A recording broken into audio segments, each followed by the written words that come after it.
Imagine two people living on the same street. They shop at the same grocery stores. They drive on the same roads. They pay nearly identical rent. But their financial lives couldn't be more different. The first person earns over $100,000 a year. From the outside, everything looks impressive. Their apartment is filled with expensive furniture. Yet every month feels like a race. One unexpected expense can throw everything off balance. A job loss would create panic. A major repair would require debt. Now consider the second person. They earn significantly less. Their home isn't empty, but it isn't overflowing either. Everything inside serves a purpose. Their possessions are carefully chosen rather than accumulated over time. And despite earning far less money, they're financially secure. They have savings, they invest consistently, they sleep well at night. The surprising part isn't that these two people spend differently. The surprising part is that the second person often feels wealthier than the first. Because real wealth has very little to do with most people assume financial success is primarily an income problem. They believe the solution is always earning more, a bigger salary, a better job, a promotion, another side hustle. And while increasing income can certainly help, it doesn't automatically solve financial stress. In fact, many people discover that every raise simply creates a more expensive version of the same problems as income rises. Spending rises with it. The apartment gets bigger, the car gets newer, and before long the extra income disappears. Not because it wasn't enough, because the lifestyle expanded to consume it. This is where minimalism enters the conversation. When most people hear the word minimalism, they picture empty white rooms and people giving away everything they own. But that's not what we're talking about. Minimalism isn't about owning as little as possible. It's about owning intentionally. It's the practice of making sure everything in your life earns its place. And when applied to money, the results can be remarkable. Because every item you own comes with a price that extends far beyond the receipt. Most purchases have two costs. The first cost is obvious. It's the amount you pay at checkout. The second cost is the one almost nobody calculates, and it's often much larger. Every possession requires space. Every possession requires attention. Every possession requires maintenance. Every possession creates decisions. Think about something simple, a piece of exercise equipment. The price tag might be a few $100s. But that's not the true cost. It occupies space in your home every single day. It needs cleaning, it needs maintenance, and every time you walk past it without using it, it quietly reminds you of a goal that never became a habit. The same principle applies to nearly everything people buy. Furniture, electronics, tools, decorations, vehicles. The purchase is only the beginning of the financial relationship. Ownership creates ongoing obligations, and over time, those obligations accumulate. Many people spend years increasing their possessions without realizing they're also increasing the complexity of their lives. More things require more organization, more storage, more cleaning, more attention, more money. Eventually, they reach a strange point where they own more than ever before, yet feel less free. The reason is simple. Possessions don't just occupy physical space, they occupy mental space too. Every object carries a small demand for your attention. Individually, these demands seem insignificant. Collectively, they become exhausting. That's why some people feel surprisingly relieved after decluttering. It's not because they suddenly love empty space. It's because they've removed hundreds of tiny responsibilities they didn't realize they were carrying. And that brings us to the first rule that financially successful minimalists follow. They evaluate purchases based on long-term value rather than short-term excitement. Before buying something, they ask a question that most people never consider: how often will I actually use this? Not how often they hope they'll use it. Not how often they imagine using it. How often they'll realistically use it. Value is determined by usefulness. A product used hundreds of times can be worth every penny. A product used twice can be a complete waste, regardless of how cheap it was. This simple shift in thinking prevents countless unnecessary purchases. It forces you to separate genuine need from temporary excitement. And that's where many financial mistakes begin. Not with bad intentions, not with irresponsibility, but with optimism. People buy things for the version of themselves they hope to become: the future athlete, the future musician, the future entrepreneur, the future chef. Sometimes those dreams become reality, but often the item remains while the excitement disappears, the object stays, the interest fades. And another purchase joins the growing collection of things that seemed important in the moment. Minimalists understand something powerful. Every dollar should have a purpose. If a purchase doesn't meaningfully improve your life, solve a problem, or support a genuine priority, it may not deserve your money. Because every unnecessary dollar spent today is a dollar that can't be invested tomorrow.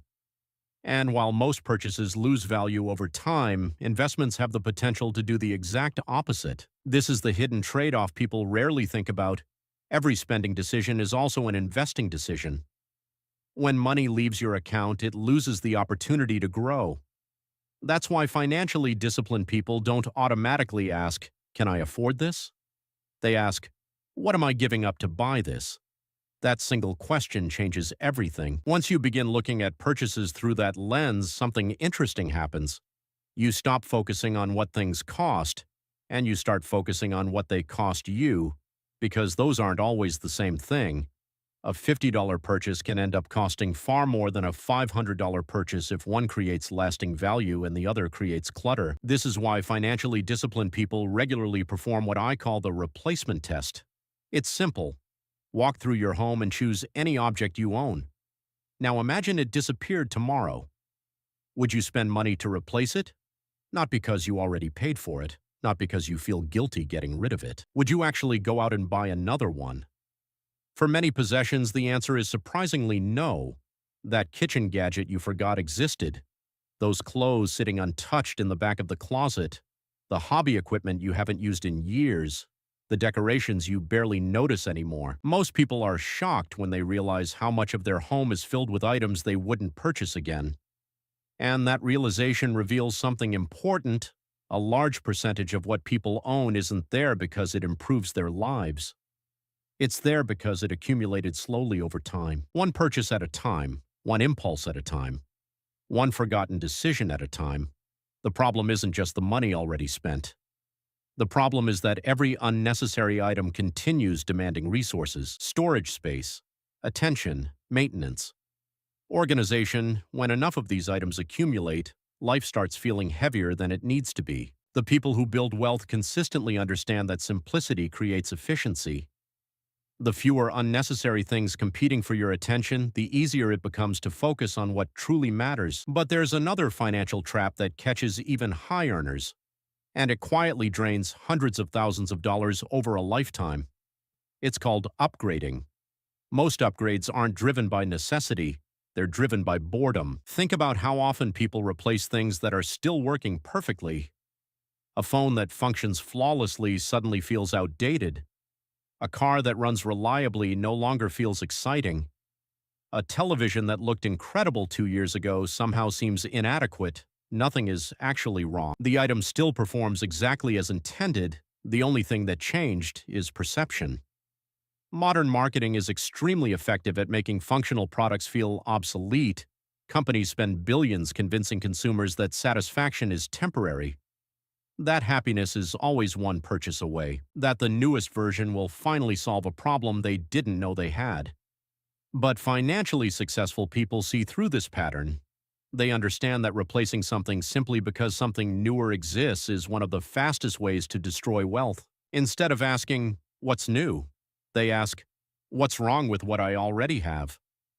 And if the answer is nothing, they keep using it. This single habit creates enormous financial advantages over time. While others continuously spend money chasing upgrades, they allow those dollars to compound through savings and investments. The difference may seem small in a single year. Over decades, it becomes massive. Another principle financially successful minimalists follow is designing their environment to support good decisions. Most people assume financial success comes from discipline, but discipline is unreliable. Everyone has moments of weakness, everyone gets tired, everyone makes emotional decisions sometimes. The people who consistently save money don't rely on motivation, they rely on systems.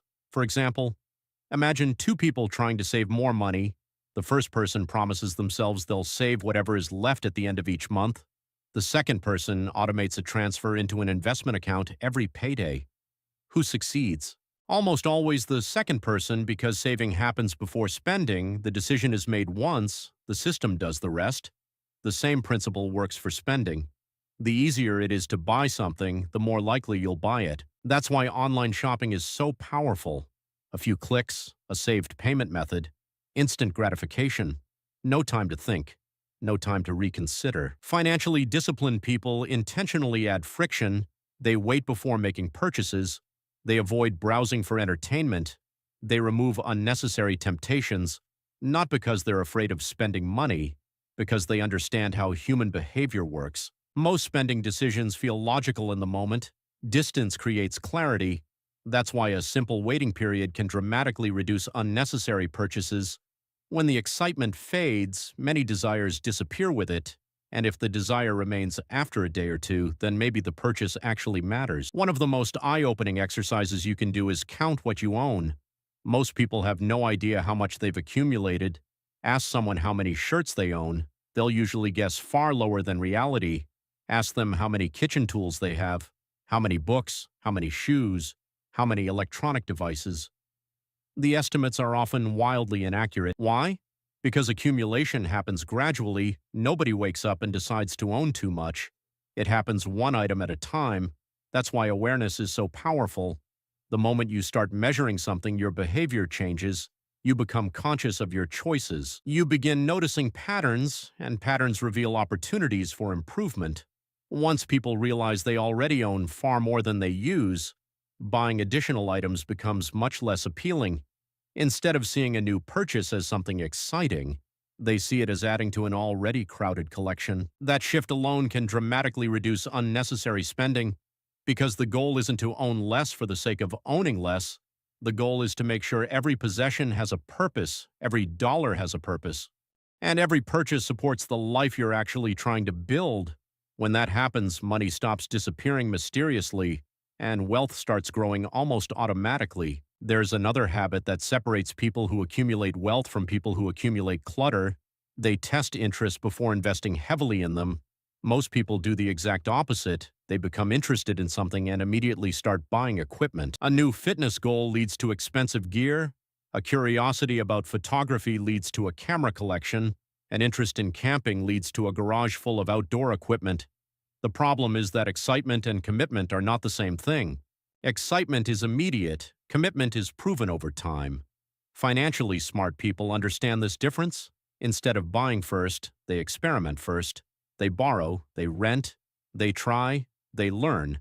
And only after the interest survives the initial excitement do they spend significant money. This approach eliminates countless expensive mistakes, because the truth is that many interests are temporary, and there's nothing wrong with that. The mistake is spending thousands of dollars before discovering whether the interest is lasting or temporary. Another important concept is what I call the expansion effect. Every major purchase tends to create additional purchases.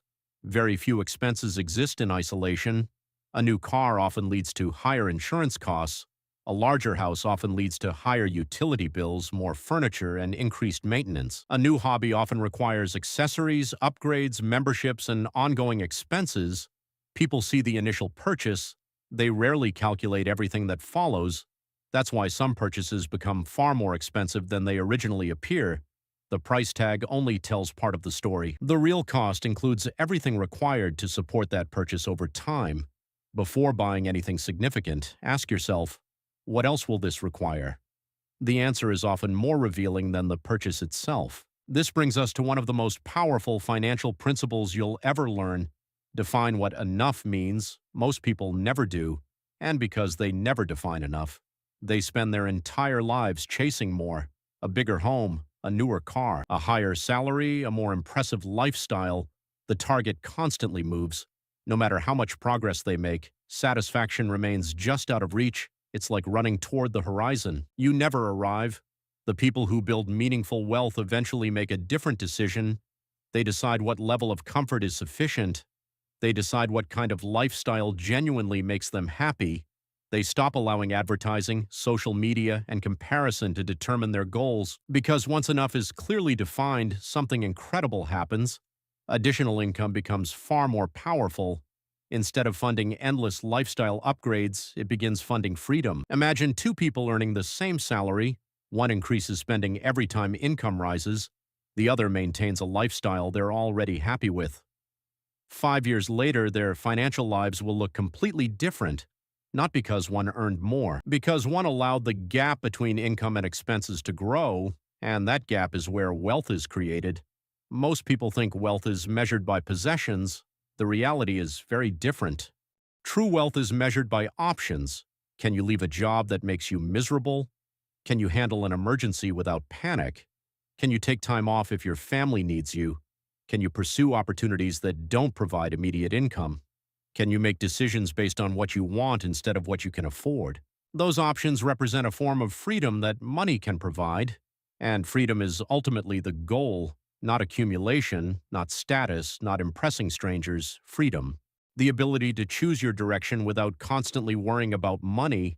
Every dollar saved increases that freedom. Every unnecessary expense reduces it. Once you begin viewing money this way, spending decisions become much clearer. You're no longer deciding between money and stuff. You're deciding between freedom and stuff. Sometimes the purchase is worth it, sometimes it isn't. But at least you're making the decision consciously. One mistake people often make when trying to simplify their lives is treating decluttering like a one-time event. They spend an entire weekend cleaning out closets, donating boxes, and organizing their homes. For a while, everything feels amazing. Then 6 months pass, new purchases arrive, old habits return, and the clutter slowly comes back. That's why successful minimalists think differently. They don't view simplification as a project, they view it as a practice. Small adjustments made consistently are far more effective than dramatic changes made occasionally. A few items removed each week, a few purchases avoided each month, a few spending habits improved each year.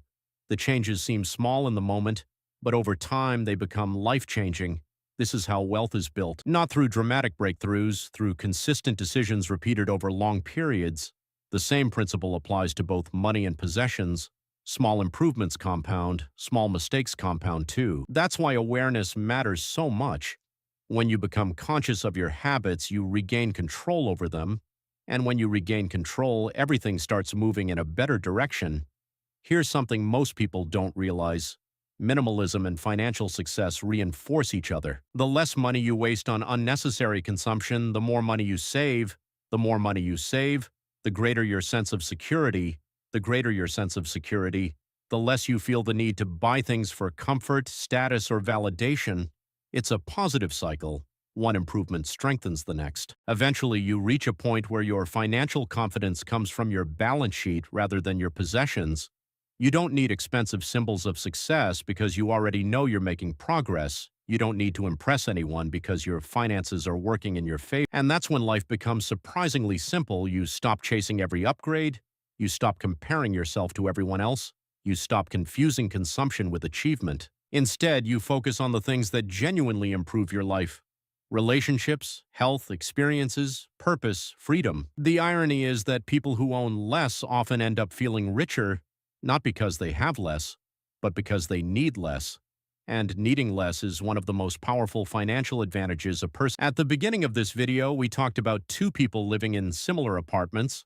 One earned significantly more money but constantly felt pressure. The other earned less yet enjoyed genuine financial security. The difference wasn't luck, it wasn't talent, and it certainly wasn't income. The difference was intentionality. One person spent money by default, the other spent money with purpose. One accumulated possessions, the other accumulated freedom. And over time, those choices created two completely different financial futures. The good news is that these principles are available to anyone. You don't need a six-figure salary, you don't need perfect investing skills, and you don't need to become an extreme minimalist. You simply need to become more intentional. Because every dollar you keep is a vote for your future, every unnecessary purchase is a trade-off, and every smart financial decision moves you one step closer to a life where money becomes a tool rather than a source of stress. The goal isn't to own as little as possible. The goal is to make sure the things you own are actually serving you, because when your possessions stop controlling your finances can finally start building your freedom. If you found value in this video, make sure to hit the like button and subscribe to the channel for more financial insights, money tips, and wealth building strategies. See you in the next one.